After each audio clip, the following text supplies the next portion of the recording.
Chers Bacottes, chers Bacos, je suis ravi de vous retrouver ici pour cette première vidéo d'information.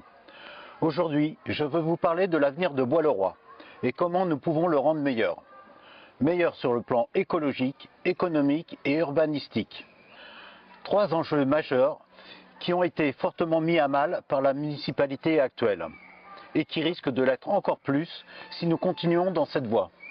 Pour cette vidéo, j'ai voulu vous emmener devant l'école des Viarons, car c'est ici que mon engagement au service de la commune a commencé, et c'est d'ici que je veux faire un pas en avant conséquent en me présentant devant vous en tant que candidat aux élections municipales de 2026. En 2018, j'ai commencé à travailler pour notre commune que j'aime tant. Je l'ai fait de façon discrète, préférant l'action à la représentation que je laisse à ceux qui l'affectionnent visiblement plus que le travail de fond. Alors, comme peu d'entre vous me connaissent, politesse oblige, je vais me présenter. Je m'appelle Jean-Philippe Guibert, je suis docteur en sciences des matériaux. Pendant quelques années, j'ai mis mon savoir-faire au service de la défense nationale et d'une entreprise de mécanique de précision. J'ai eu la chance de gérer des équipes aux profils variés et d'apprendre la prise de décision sur des enjeux majeurs. Parallèlement, j'ai aussi été secrétaire général de l'Institut Prospective et Sécurité de l'Europe, poste que j'ai occupé bénévolement et qui nécessite une vision stratégique et un sens de la rigueur et de l'organisation. Il y a 26 ans, avec mon épouse, nous avons choisi de nous installer à Bois-le-Roi et de changer notre mode de vie. Je me suis établi à mon compte comme photographe, une passion qui est devenue mon métier et qui m'a permis de libérer du temps pour m'occuper mieux des autres. À l'époque, ma priorité était de m'occuper de mes 3 filles et de permettre à mon épouse de s'engager pleinement dans son activité professionnelle. Aujourd'hui, mes filles sont devenues de jeunes femmes qui font ma fierté, ce qui me permet de dégager davantage de temps à consacrer à l'intérêt général. Comme je vous le disais, mon engagement au service des Bacottes et des Bacos a débuté en 2018 lorsque j'ai rejoint la liste de David d'Intillac, principalement par respect pour son père, Jean-Pierre d'Intillac, mais j'ai rapidement compris que ma présence sur la liste du fils était une erreur. Très éloigné des valeurs respectables de son père, David et moi ne partageons aucune valeur commune. J'ai néanmoins tenu mon engagement et me suis pleinement investi dans ma mission d'adjoint aux affaires scolaires et périscolaires. Le maire ne s'intéressant pas à ces sujets, j'ai pu travailler suivant mes méthodes. Pendant cette période de 2 ans, toutes mes propositions ont été votées à l'unanimité. Malgré le plaisir que j'ai eu à assumer mes fonctions, j'ai attendu la fin de l'année scolaire 2020 pour démissionner, n'acceptant plus les méthodes du fils d'Intillac. Après cet événement, j'ai décidé de ne plus m'investir dans les affaires communales. Pourtant, 1 an plus tard, une élue de la majorité m'a appelé un soir en urgence. Il est 23h30. Paniquée, elle m'explique que David d'Intillac entend leur faire signer une convention avec l'établissement public foncier d'Île-de-France pour bétonner la commune au prétexte de la loi SRU. Un projet non prévu dans le programme, non préparé et non partagé avec son équipe. Il me fallait impérativement réagir pour ne pas le laisser faire et tenter de préserver la commune et ses habitants.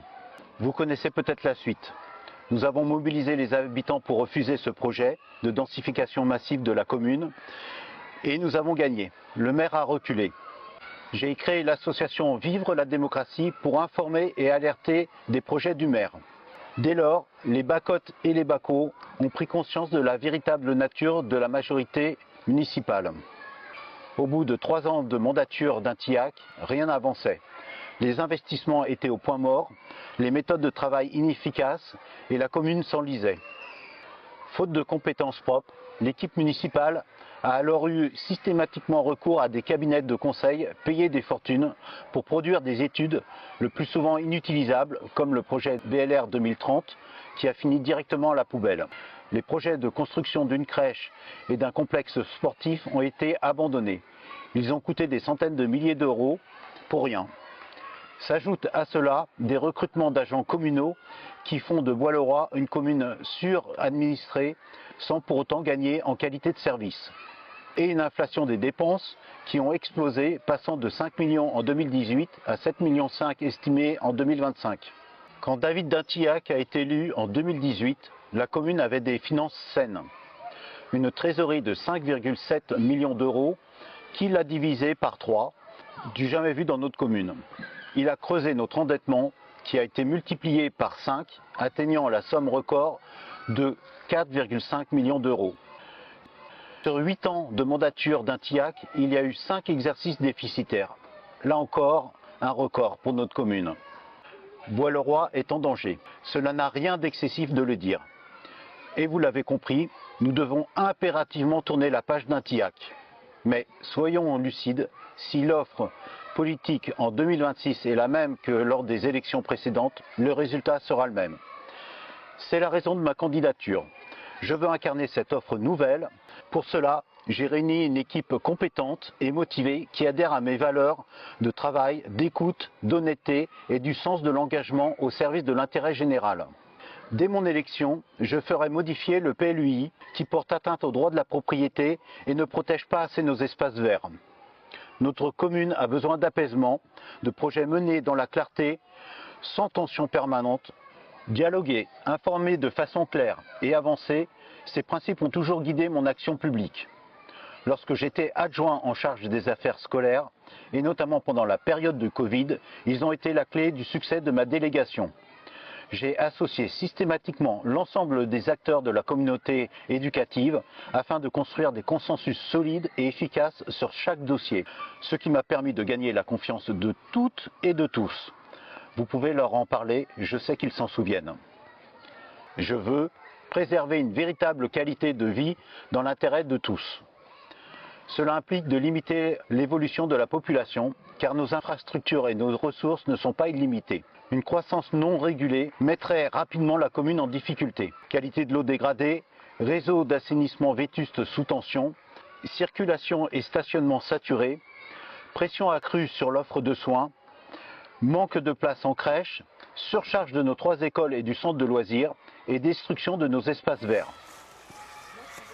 Maîtriser notre développement n'est donc pas un choix idéologique, mais une exigence de responsabilité pour garantir un cadre de vie durable et équilibré. Je veux absolument protéger au mieux notre cadre de vie et notre biodiversité, valoriser notre identité de village, tout en appliquant de manière raisonnée nos obligations légales de la loi SRU. Je veux que Bois-le-Roi soit un lieu où chaque enfant puisse apprendre, rêver et s'épanouir dans un environnement sûr, verdoyant, accueillant et attentif à ses besoins. L'enfance est pour moi une priorité absolue. Je ne veux pas entendre au forum des associations les bénévoles d'une section sportive refuser des inscriptions faute d'infrastructures disponibles. Je ne veux plus voir un retraité n'ayant comme bien que sa maison être obligé de déménager parce qu'avec l'augmentation, la taxe foncière lui coûte 2 mensualités de sa petite retraite. Je veux garantir à chaque bacotte et baco un accès simple et rapide aux soins. L'accès à la santé est un besoin essentiel et un pilier du bien-être collectif. La façon dont la maison de santé a été mise en place par la municipalité ne permet pas de résoudre ce problème. Je veux laisser à nos enfants des finances saines, transparentes, sans alourdir la fiscalité. Une fois élus, les impôts locaux n'augmenteront plus et je m'engage à tout faire pour les faire baisser avant la fin de mon mandat. Pour y parvenir, nous sommes prêts. Avec mon équipe, nous avons élaboré un programme à la fois pragmatique, ambitieux et pleinement opérationnel. Un programme que nous continuons à faire évoluer en étant à votre écoute sur le terrain jour après jour.